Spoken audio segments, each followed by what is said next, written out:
நம்முடைய இடி enforcement directorate அவர்கள் தமிழ்நாட்டினுடைய டிஜிபி அவர்களுக்கு அக்டோபர் 27ஆம் தேதி ஒரு கடிதம் எழுதியிருக்கிறாங்க.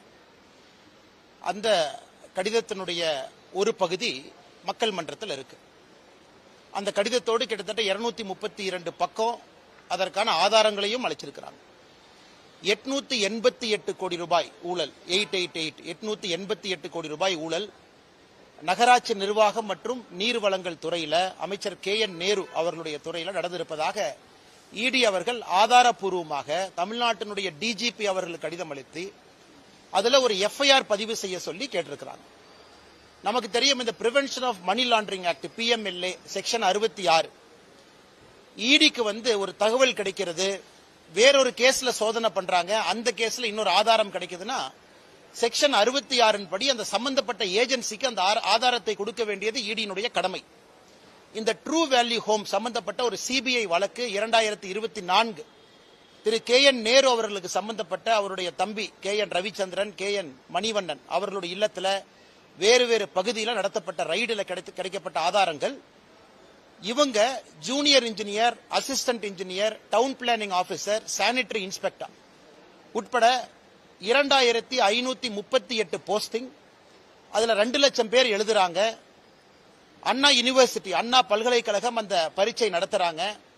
அதுல எப்படியெல்லாம் ஊழல் செய்திருக்கின்றார்கள், குறிப்பாக 150 கடைசி அந்த 2538 தேர்ந்தெடுக்கப்பட்டவங்கல்ல 150 பேர் நேரடியான ப்ரூஃப் இடி அளிக்கிறாங்க.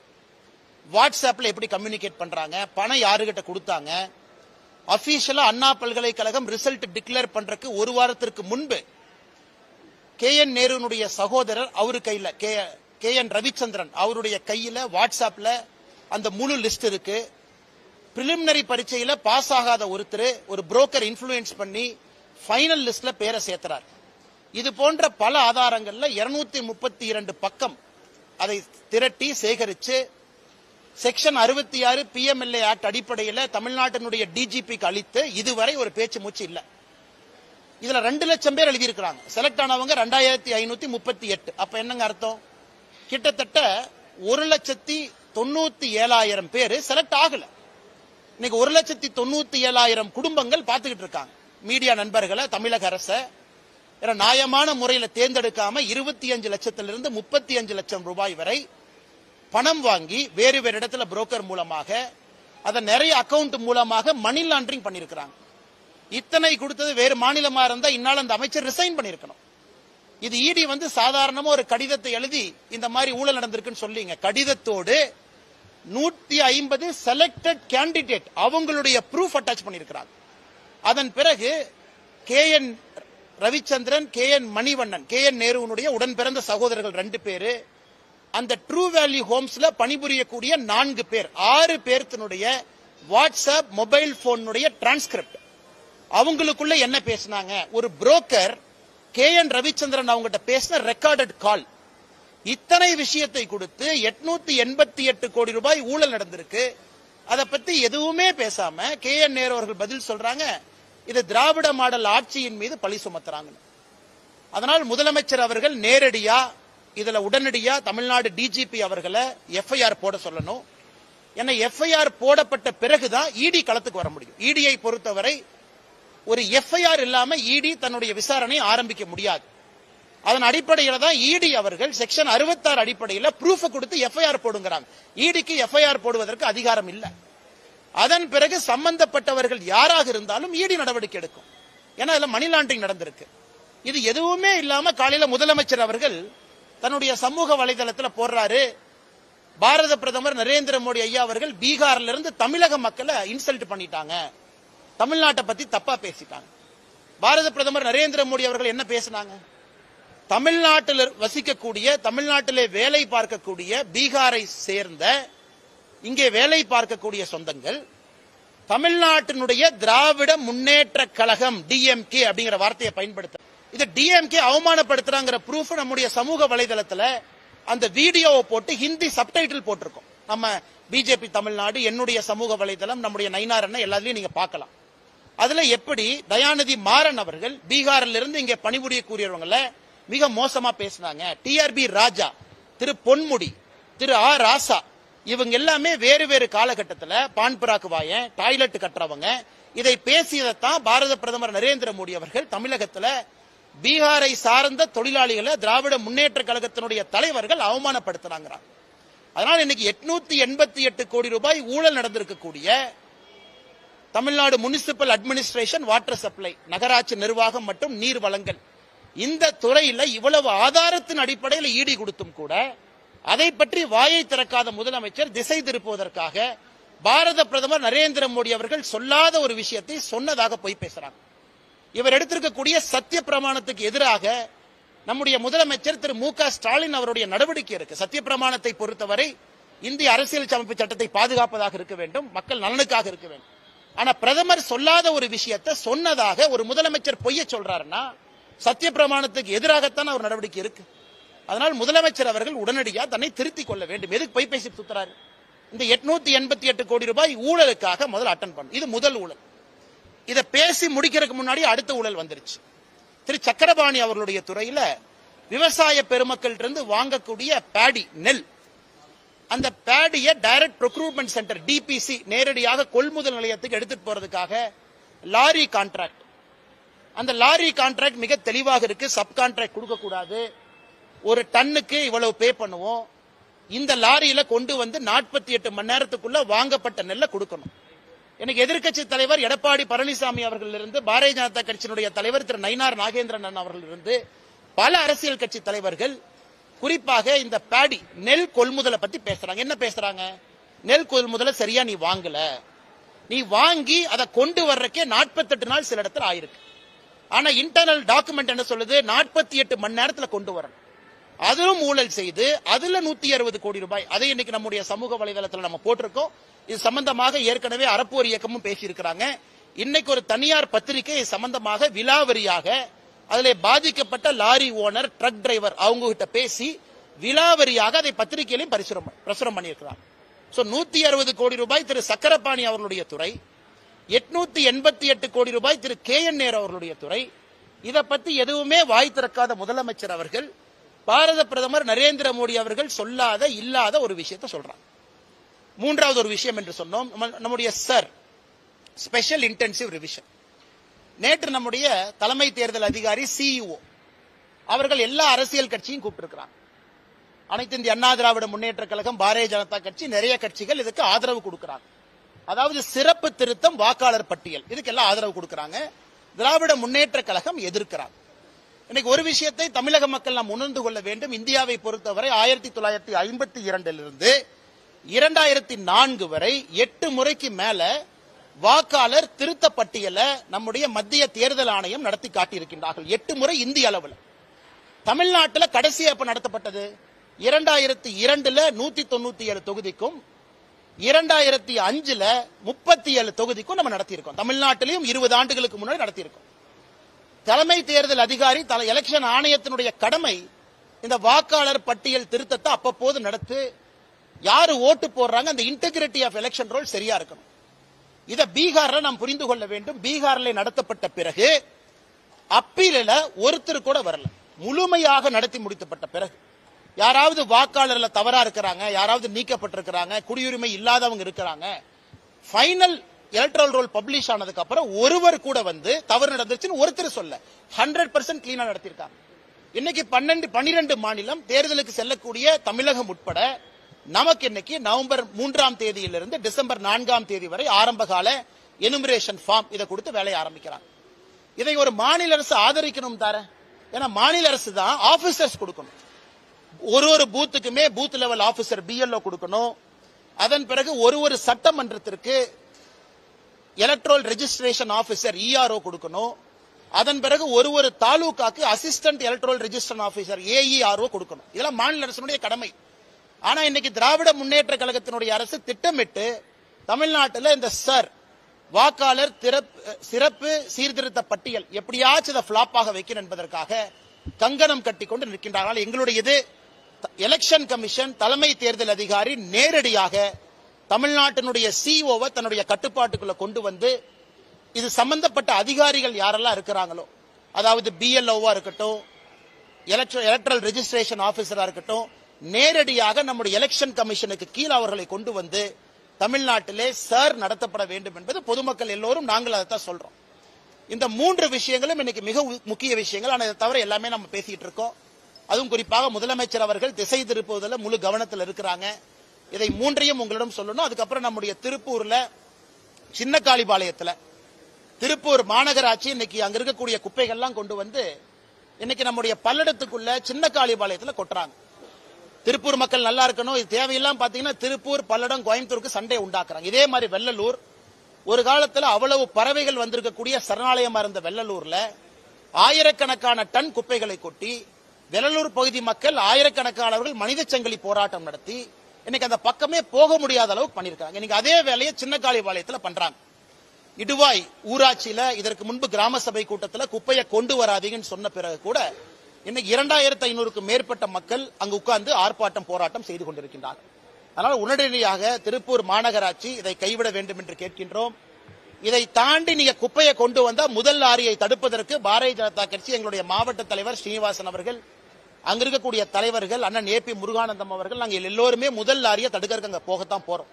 அதனால திருப்பூருக்குள்ள பணம் கொடுத்து எப்படியாச்சும் அந்த குப்பை இன்சினரேட் பண்ண பாருங்க. திருப்பூர் மக்களும் நிம்மதியா இருக்கணும். அவ்வளவு வருமானம் வரி கட்டக்கூடிய ஒரு மாவட்டம், ஒரு பகுதி. அந்த குப்பையை கொண்டு வந்து இன்னொரு பகுதியில கொட்டி தேவையில்லாத பிரச்சனை உருவாக்காதீங்க. அதே இடத்துல மத்திய அரசினுடைய மூங்கில் பூங்கா இருக்கு. வனமரபியல் வனப்பெருக்கு மத்திய அரசினுடைய நிறுவனம் மூங்கில் பூங்காவை சின்ன காளிபாளையத்தில் உருவாக்கி இருக்கிறாங்க. அங்க ஆக்சிஜன் கொடுக்கணுங்கிறதுக்காக இந்த குப்பையை அந்த மூங்கில் பூங்காக்கு ஆப்போசிட்லயே வந்து கொட்டுறாங்க. அதனால் இதையும் கடுமையாக கண்டிக்கின்றோம். இதையும் உடனடியாக மாநில அரசு தலையிட்டு கவனம் கொடுத்து அந்த குப்பையை கொண்டு வந்து சின்ன காளிபாளையத்தில் கொட்டுகின்ற நடவடிக்கையை தடுத்து நிறுத்த வேண்டும். நண்பர்கள், உங்களுக்கு கேள்வி இருக்கும், கேளுங்க, பதில் சொல்றேன். கேளுங்க. சாரி அண்ணா.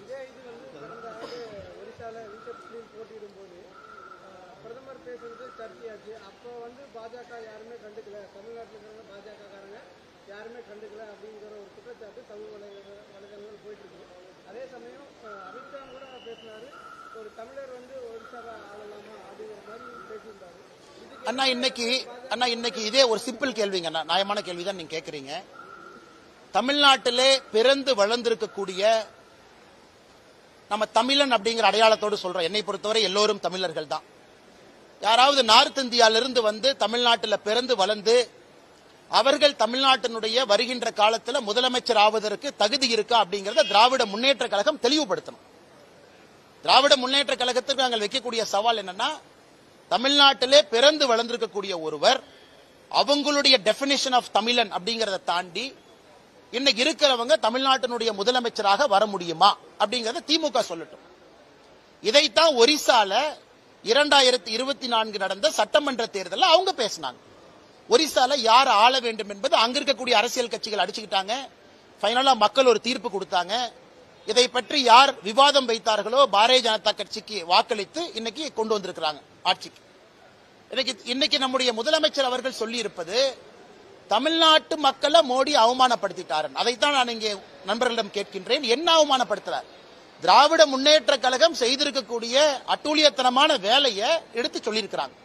அதுவும் உங்களுக்கு தெரியும், அவ்வளவு ஃபுட்டேஜ் இருக்கு. திமுகவினுடைய அமைச்சர்கள், மூத்த தலைவர்கள் அசிங்கப்படுத்தியிருக்கிறாங்க. அதை கேள்வி கேட்டால் இவர்களுக்கு எது கோபம் வருது? பிரதமர் சொல்லாத ஒரு விஷயத்தை முதலமைச்சர் பொய் சொல்லலாமா? அவர் எடுத்திருக்கக்கூடிய சத்திய பிரமாணத்திற்கு எதிரானது என்பதை நாம் கேள்வி கேட்கின்றோம். அண்ணா, ரெண்டாவது ஒரு கேள்வி கேட்டீங்கன்னா சாரிங்கண்ணா.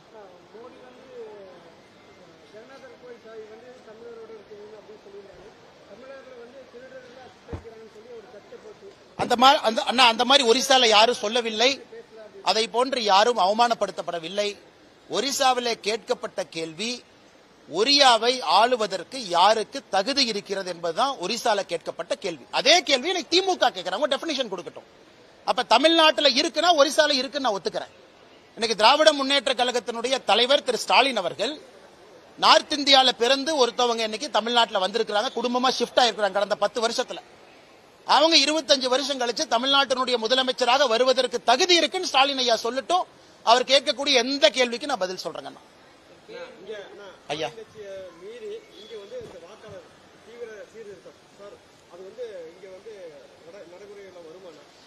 எலெக்ஷன் கமிஷனுடைய லெட்டர் பாத்தீங்கன்னா மாநிலத்தினுடைய சிஇஓ, சீஃப் எலக்ட்ரல் ஆபீசர் திரு பட்நாயக் அவர்களுக்கு அதிகாரம் கொடுத்திருக்கிறாங்க. உடனடியாக அந்த ப்ராசஸ் அவங்க டேக் ஓவர் பண்ணிக்கணும். இது சம்பந்தப்பட்ட எந்த அதிகாரையும் மாநில அரசு டிரான்ஸ்பர் பண்ணக்கூடாது எலெக்ஷன் கமிஷனுடைய அனுமதி இல்லாம. அதே நேரத்தில் உடனடியாக விரைவில் என்கின்ற வார்த்தையை பயன்படுத்தி இருக்கிறாங்க. இப்ப நான் சொன்ன போஸ்ட் எல்லாமே ஃபில் பண்ணணும். Booth level agent, booth level ஆபீசர்ல இருந்து எல்லாத்தையும் ஃபில் பண்ணணும். Electoral registration officer, assistant electoral registration ஆபீசர்லாம் இது மாநில அரசினுடைய கடமை. காரணம், தேர்தல் ஆணையத்தை பொறுத்தவரை article 324 1950 representation of people act, இதுக்கு மத்திய தேர்தல் ஆணையத்திற்கு அதிகாரம் இருக்கு. இதையும் தாண்டி திராவிட முன்னேற்ற கழகம் குழப்பத்தை ஏற்படுத்தால் நேரடியாக எலெக்ஷன் கமிஷனை தலையிட்டு இது நடத்த வேண்டும் என்பதும் எங்களுடைய எதிர்பார்ப்புங்க. யாருக்கு அதிகாரம் இல்லைங்கன்னா அவங்க பதவியை ரிசைன் பண்ணிட்டு வீட்டுக்கு போனுங்கண்ணா. இதை நடத்துவதற்கு விடமாட்டோம் என்று ஏதாவது ஒரு அமைச்சர் சொன்னாங்கன்னா அரசியலமைப்பு சட்டத்துக்கு எதிராக பேசுகின்றார்கள். உடனடியாக அவர்களை தகுதி நீக்கம் செய்யப்பட்டு வீட்டுக்கு அனுப்பணும். நான் சொல்ல, கான்ஸ்டிடியூஷன் ஆஃப் இந்தியா சொல்லுது. ஒரு அமைச்சரும் ராஜ்பவன்ல போய், ஏன்னா அவங்க தான் படிக்காமையே எல்லாம் பதவி பிரமாணம் எடுத்துறாங்களே, அதை படிச்சாங்கன்னா தெரியும் என்னன்னு. இந்திய அரசியலமைப்பு சட்டத்தின் மீது நம்பிக்கை வைத்திருக்கின்றேன், நான் பாடுபடுவேன், காப்பாற்றுவேன் எல்லாம் படிச்சாங்கல்ல. அது இவங்க படிச்சாங்களா யார் படிச்சாங்கன்னு தெரியல. அதனால ஏதாவது ஒரு அமைச்சர் இதை நாங்கள் நடத்த விடமாட்டோம் என்று சொன்னால் ரிசைன்மெண்ட் வீட்டுக்கு போங்க, இல்லாட்டி ஆட்சியை கலைச்சிருங்க. பிரசிடென்ட் ஆஃப் இந்தியா கீழே போட்டு புது எலெக்ஷன் நடத்துவோம். அண்ணா வெரி கிளியருங்க அண்ணா. அவர்களை பொறுத்தவரை இந்தியாலேயே voters enrolment, voter database, electoral database ஒரு மிகப்பெரிய ஃப்ராட் வச்சிருக்காங்கன்னா அது திமுக தான். Double entry, double register. கிராமத்தில் இருப்பாங்க, நகரத்தில் இருப்பாங்க. காலையில் சென்னையில் ஓட்டு போடுவாங்க, சாயந்தரம் கிராமத்துக்கு போய் ஓட்டு போடுவாங்க. அந்த மாதிரி ஒரு பெரும் படையே திராவிட முன்னேற்ற கழகம் உருவாக்கி வைத்திருக்கின்றார்கள் காலம் காலமாக. இன்னைக்கு இது நல்லா நீங்க எனுமரேஷன் ஃபார்ம் நண்பர்கள் பாத்தீங்கன்னா தெரியும். நல்லா புரிஞ்சுக்கணுங்கன்னா, உதாரணத்திற்கு 2002, 2005 2 முறை தமிழ்நாட்டில் இதே திருத்தம் நடத்தப்பட்ட பொழுது அன்னைக்கு சில பேர் பிறக்காம இருந்திருக்கலாம், இன்னைக்கு அவங்களுக்கு ஓட்டு இருக்கும். இவங்க என்ன சொல்றாங்க, 2002 ஃபார்ம்ல உங்க பேர் இருக்குன்னா ஆட்டோமேட்டிக்கா நீங்க இருக்கீங்கன்னு அர்த்தம். நாங்க ஜஸ்ட் செக் மட்டும் தான் பண்ணுவோம். 2002-5 ஃபார்ம்ல நீங்க இல்லைன்னா ஒரு ப்ரூஃப் கொடுங்க. அந்த ப்ரூஃப் 13 டாக்குமெண்ட் சொல்றாங்க. ஆதாரும் கொடுக்கலாம், சிட்டிசன்ஷிப்காக இல்ல, இருக்கிற இடத்துக்காக, பாஸ்போர்ட் எல்லாமே கொடுக்கலாம். இதுல யாரும் எங்கேயும் ஏமாற்றுவதற்கான வாய்ப்பு இல்லை. யாரு ஜென்யூன் ஓட்டர் அவங்க இருப்பாங்க. அதை தாண்டி இன்னொன்னு சொல்லியிருக்காங்க, குடும்பத்தை பிரிக்காதீங்க. கோயம்புத்தூர்ல தான் பார்த்தோமே, அப்பா இங்க ஓட்டு, தம்பி அங்க ஓட்டு, பையன் அங்க ஓட்டு. இதுல இந்த சிறப்பு சீர்திருத்தத்துல ஒரு குடும்பத்தினுடைய ஓட்டு ஒரு பிளாக்கா தான் இருக்கணும். அதையும் ரொம்ப ஸ்பெசிபிக்கா சொல்லியிருக்காங்க. ஒரு குடும்பத்தை தனித்தனியாக பிரித்து போடக்கூடாது. 1200 வாக்காளர்கள் தான் ஒரு வாக்குச்சாவடிக்கு இருக்கணும். அதை தாண்டினால் புதிய வாக்குச்சாவடிக்கு இப்பவே நீங்க லாட்டிடியூட் லாங்கிடியூட் எடுத்து சொல்லுங்க. சோ இந்த அளவுக்கு சிறப்பாக பிப்ரவரி மாசத்துல ஃபைனல் ரோல் ரிவிஷன் கொடுக்கறாங்க. ஜனவரிக்குள்ள முடிச்சு, அதன் பிறகு எந்த குழப்பமும் இல்லை, தேர்தல் தாமதப்பட போவதில்லை, எல்லாமே சரியா போகுது. திமுக அதை எதிர்க்கிறாங்கன்னா நேரம் இருக்கு. இதை டிசம்பர்ல கொண்டு வரலையே, ஜனவரியில கொண்டு வரல, இப்பவே கொண்டு வந்திருக்காங்களே. அவ்வளவு நேரம் கொடுத்திருக்காங்களே. 1 மாசம் நமக்கு கொடுத்திருக்காங்க. அப்பீல் 1.5 மாசம் கொடுத்திருக்காங்க. யாருக்காவது அசமாதானம் இருந்தா நாம கீழே இருக்கக்கூடிய தாலுக் அளவில் இருக்கக்கூடிய அவர்கள் செய்யக்கூடிய வேலையில் அசமாதானம் இருந்தா district collector first appeal. District collector மேலேயே அசமாதானம் இருக்கா, chief electoral officer second appeal. இவ்வளவு விஷயம் செய்து கொடுத்திருக்கின்றார்கள். யாருடைய வாக்குரிமையும் யாரும் பறிக்க போவது கிடையாது. அப்படி இருக்கும் பொழுது பொய்யான குற்றச்சாட்டுகளை திமுக வைக்கிறாங்கன்னா என்ன அர்த்தம்னா, அவங்களுடைய போலி வாக்காளர் பட்டியல் வெளியே வரும் என்கின்ற பயம் என்றுதான் நாங்கள் பார்க்கின்றோம்.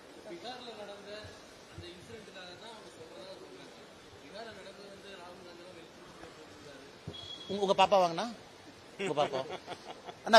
பீகாரை பொறுத்தவரை நல்லா இருக்கணும். பீகாரை பொறுத்தவரை அதான் ஏற்கனவே ஆரம்பத்தில் சொன்னாங்கன்னா, பீகாரில் இந்த சர் எக்ஸைஸ் சிறப்பு வாக்காளர் திருத்தம் நடந்து முடிந்த பிறகு ஒரு அப்பீல் கூட வரல. முழுமையாக ஃபைனல் டிராஃப்ட் ரோல பப்ளிஷ் செய்த பிறகு ஒருத்தர் வரல. காங்கிரஸ் கட்சி இவ்வளவு சொல்றாங்களேன்னா, இன்னைக்கு காங்கிரஸ் கட்சி பீகார் எலெக்ஷன் இன்னும் 5 நாள் இருக்குங்க, எலெக்ஷன் முடியறக்கு, பிரச்சாரம் முடியறக்கு. இத்தனை நாட்களா காங்கிரஸ் கட்சி ஒருத்தரை கொண்டு வந்து காட்டல, இவர் நியாயமா ஓட்டு போட்டிருக்கணும் நீக்கிட்டாங்க கிடையாது. இத்தனை பேசி அரசியல் கட்சிகள் இன்னைக்கு பீகார்ல ஒருவர் கூட தேவையில்லாம இவங்களை நீக்கிட்டாங்க, பொய் சொல்லிட்டாங்க கிடையாது, ஒண்ணுமே கிடையாது. Zero appeal. அப்படி இருக்கும் பொழுது பீகார்ல மிக சுத்தமாக நேர்த்தியாக நடத்தி இருக்கின்றார். அதுல உச்சநீதிமன்றமும் தலையிட்டு சில விஷயங்களை சொல்லியிருக்கிறாங்க. ஆதார வச்சுக்கங்க. முதல்ல எலெக்ஷன் கமிஷன் ஆதாருக்கு ஒத்துக்கல. ஆதார் குடியுரிமைக்கான அடிப்படை இல்லை, ஆனா வசிப்பிடத்துக்கான அடிப்படையா வச்சுக்கங்க. அதையும் தலைமை தேர்தல் ஆணையம் என்ன பண்ணிருக்காங்கன்னா, தமிழ்நாட்டுக்கு அனுப்பி இருக்கக்கூடிய லெட்டர்ல 12வது எவிடன்ஸா சேர்த்திருக்கிறாங்க. ஆதார் கொடுத்தாலும் ஓகேங்கிறாங்க. இவ்வளவு சிறப்பாக நடக்கக்கூடியது. இதற்கு முன்பு 2002 தமிழ்நாட்டில் நடந்திருக்கு. நான் புதுசு கிடையாது. 197 தொகுதி, 2005 37 தொகுதி, 234 தொகுதியிலையும் தமிழ்நாட்டில் நாம் இது நடத்தி இருக்கோம். இது புதிது கிடையாது. 20 ஆண்டுகள் கழித்து மறுபடியும் நடத்துறோம். சுதந்திரத்திற்கு பிறகு 8 முறைக்கு மேல நடத்தி இருக்கின்றோம். அதனால் திராவிட முன்னேற்ற கழகம் அண்ணன் RS பாரதி அவர்கள் என்ன சொன்னாங்கன்னா, காலம் குறைவா இருக்கு, இப்பது கொண்டு வர்றீங்க. அதைத்தான் தேர்தல் ஆணையம் சொல்லிட்டாங்க. இந்தியா முழுவதும் கொண்டு வர்றோம். இன்னைக்கு 12, பீகாரோட சேர்த்து 13. அசாமை பொறுத்தவரை அவர்களுக்கு தேர்தல் நம்மோடு இருந்தாலும் கூட அவர்களுடைய குடியுரிமை சட்டத்தில் ஒரு வித்தியாசம் இருக்கு. காரணம், அசாம் அக்காடு 1971 வந்தனால அசாமுக்கு தனியா கொண்டு வர போறாங்க. இந்தியா முழுவதும் கொண்டு வர்றோம். இது phase 2. phase 3ல மிச்ச மாநிலங்கள் வரும் என்று சொன்ன பிறகு கூட எதற்காக திராவிட முன்னேற்ற கழகம் தமிழ்நாட்டுக்கு மட்டும் கொண்டு வர்றாங்கன்னு ஒரு பொய்யும் புரளையும் கிளப்பி கொண்டிருக்கின்றார்.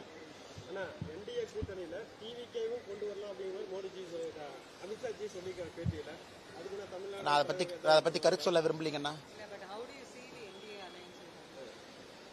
Madam, I am also waiting and watching like you as a காரியகர்த்தா of the Bharatiya Janata party. நானும் பாரதிய ஜனதா கட்சியினுடைய தொண்டனாக இதை பார்த்து கொண்டிருக்கின்றேன். காரணம், இந்த கூட்டணி வெற்றி பெற வேண்டும் என்கின்ற ஒற்றை கருத்தில் நாங்கள் எல்லாம் இருக்கின்றோம். அதற்கான நேரமும் காலமும் இன்னும் இருப்பதாக நான் பார்க்கின்றேன். நேற்று நம்முடைய ஐயா முத்துராமலிங்க தேவர் ஐயாவுடைய நினைவிடத்துல கோவில்ல பல அரசியல் சம்பவங்களை நாம பார்த்தோம். யார் வந்தார்கள், யார் போனார்கள், யார் என்ன பேசினாங்க, அதற்கெல்லாம் பதிலடி என்ன கொடுத்தாங்க அப்படின்னு எல்லாமே நம்ம பார்த்தோம். ஆனால் என்னை பொறுத்தவரை நானும் ஆவலோடு காத்து கொண்டிருக்கின்றேன். காரணம், அமித்ஷா அவர்கள், திரு மோடி அவர்கள் ஒரு தூய அரசியலை கொடுப்பார்கள் என்கின்ற நம்பிக்கையோடு தான் நான் பாரதிய ஜனதா கட்சியில் இணைந்து பயணம் செய்து கொண்டிருக்கின்றேன். இல்லாட்டி வேலையை விட்டுட்டு வர வேண்டிய அவசியம் இல்லை, கட்சியில தொண்டனாக இருக்க வேண்டிய அவசியம் இல்லை. அதற்கு இன்னும் காலம் இருக்கிறது. அந்த காலத்துக்குள்ள நிச்சயமாக தமிழ்நாட்டில் ஒரு நல்ல அரசியலை கொடுப்பதற்கான ஒரு கூட்டணி அமையும் என்கின்ற முழு நம்பிக்கையோடு ஒரு தொண்டனாக என் வேலையை நான் செய்யறேன். இன்னைக்கு யார் இருக்கணும், யார் இருக்கக்கூடாது, யார் எப்படி இருக்கணும் என்கின்ற கருத்தை சொல்வதற்கு எனக்கு அதிகாரம் இல்லை. நான் ஒரு சாதாரண தொண்டனா இருக்கேன்.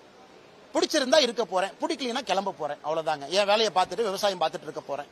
அதனால் நேரம் வரும்பொழுது கட்டாயமாக நிச்சயமாக நான் பேசுவேன்.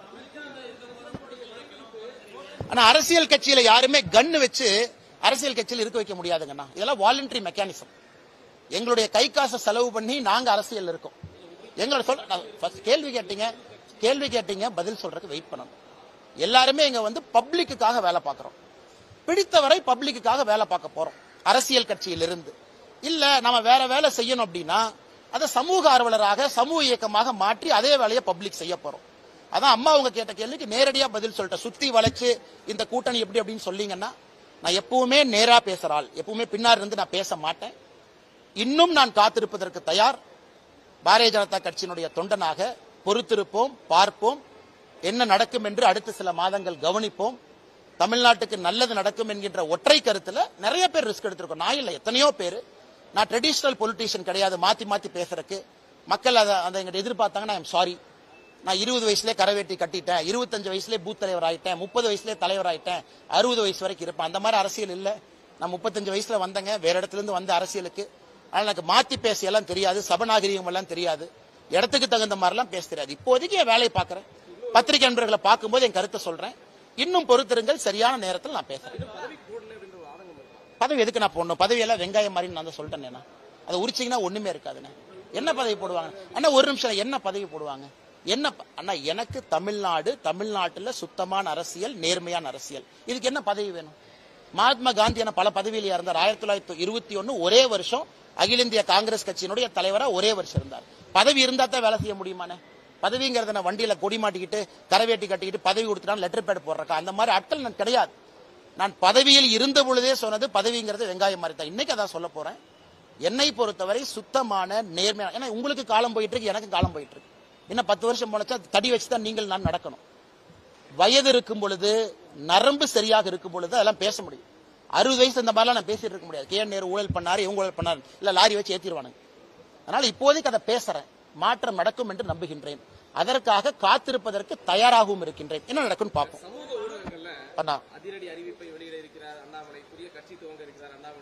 அண்ணா ஏற்கனவே நான் சொன்னேங்கண்ணா, ஏற்கனவே சொன்னேன்.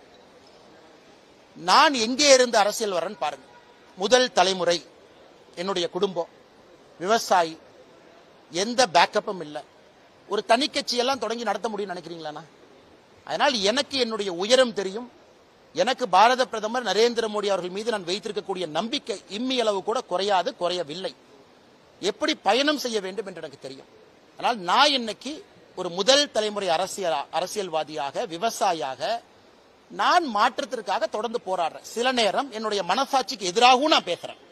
மனசாட்சி ஒன்னு சொல்லுது, வாய் ஒன்னு சொல்றேன். காரணம் தலைவர்கள் சொல்றாங்க. தலைவர்களுக்காக, சபை மரியாதைக்காக, சபை நாகரிகத்துக்காக சில இடத்துல பேச வேண்டி இருக்கு. இருந்தும் சில விஷயத்தை பொறுத்துக் கொள்ள முடியாது. பொறுத்திருந்து பார்ப்போம், நல்லது நடக்கும்.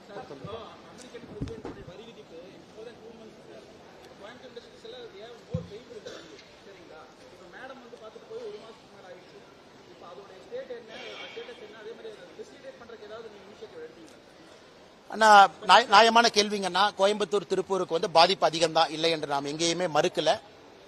அதே நேரத்தில் உங்களுக்கு தெரியும், நமக்கு இருக்கக்கூடிய சிக்கலை திரு பியூஷ் கோயல் அவர்கள் கொஞ்சம் கொஞ்சமா தீர்த்துக்கிட்டு இருக்கிறாங்க.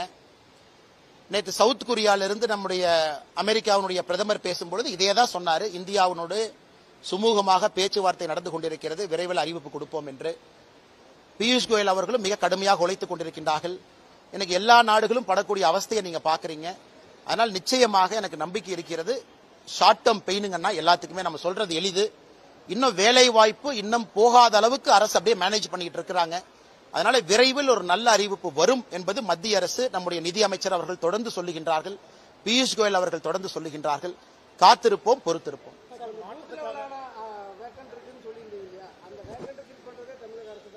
ஆமாங்கண்ணா, அதாவது பூத் லெவல் ஆபீசர் BLO தமிழ்நாட்டில் இன்னைக்கு எலெக்ஷன் கமிஷன் கொடுத்திருக்கபடி 66,537 பூத். அப்ப 66,537 பூத்துக்கு அத்தனை BLO போடணும். அவங்க எல்லாம் ஒரு கவர்மெண்ட் ரேங்க்ல இருப்பாங்க. SDM குறிப்பா நம்முடைய தாசில்தாருக்கு மேல இருக்கிறவங்க, அவங்க இன்னைக்கு ஒரு சட்டமன்றத்துக்கு போடணும். அதையெல்லாம் விரைவில் செய்ய வேண்டும் என்று தேர்தல் ஆணையம் COக்கு சொல்லியிருக்கிறாங்க, தமிழக அரசுக்கு சொல்லியிருக்கிறாங்க. அதனால் விரைவில் செய்வார்கள் என்று நம்புவோம். செயலினா குரல் கொடுப்போம், பேசுவோம். இங்க தானே இருக்க போறோம் அண்ணா. இல்ல, அரசு அதிகாரிங்கன்னா அரசு அதிகாரியின் மீது நம்பிக்கை வைப்போம். வரக்கூடிய அரசு அதிகாரிகள் தமிழகத்தில் மிகச் சிறப்பாக பணி செய்வார்கள் என்று நம்புவோம். பொறுத்திருந்து பார்ப்போம். அண்ணே, சரியான நேரத்தில் பேசுறேன். ஏன்னா நீங்க நான் சொல்லிட்டேனாவே நீங்க கவனித்துக்குவீங்க. இல்லாட்டி நான் தான் 3 பேர்த்த சேர்த்துனா அது ஒரு 4 பேர் எழுதுவான். நீங்க பசும்பொன் போலியா அவங்க 3 பேர் போனாங்களே பின்னாடி இருந்து ஏக்குனீங்களான்னு எழுதுவாங்க.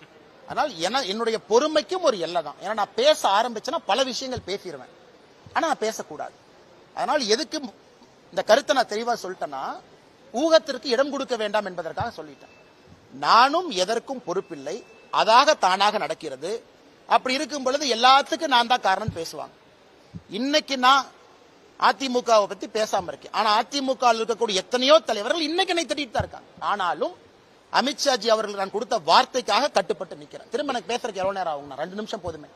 நான் கொடுத்த வார்த்தைக்காக அமைதியாக இருக்கின்றேன். ஒரு வார்த்தையை கொடுத்திருக்கேன், அதுக்காக அமைதியா இருக்கணும். ஆனால் என்னை பொறுத்தவரை எல்லோருக்குமே ஒரு லட்சுமண் ரேகா இருக்கு, எல்லோருக்குமே ஒரு எல்லை இருக்கு. அந்த எல்லையை கடக்க கூடாது என்று இருக்கின்றேன். காலம் வரும்போது நான் பேசுறேன். ஏன்னா கோயம்புத்தூர்ல இருந்து சென்னைக்கு பிளைட்ல போலாம், ட்ரெயின்ல போலாம், கார்ல போலாங்கன்னா பிளைட்ல போகும்போது அவர் வர்றாரு, பாக்குறேன். 2 முறை அவரை சந்திக்கின்றேன். 2 முறை விமானத்துல தான் சந்திச்சிருக்கிறேன். ஏற்கனவே சொன்னேன், அன்னை கடந்த முறை தூங்கிட்டாரு.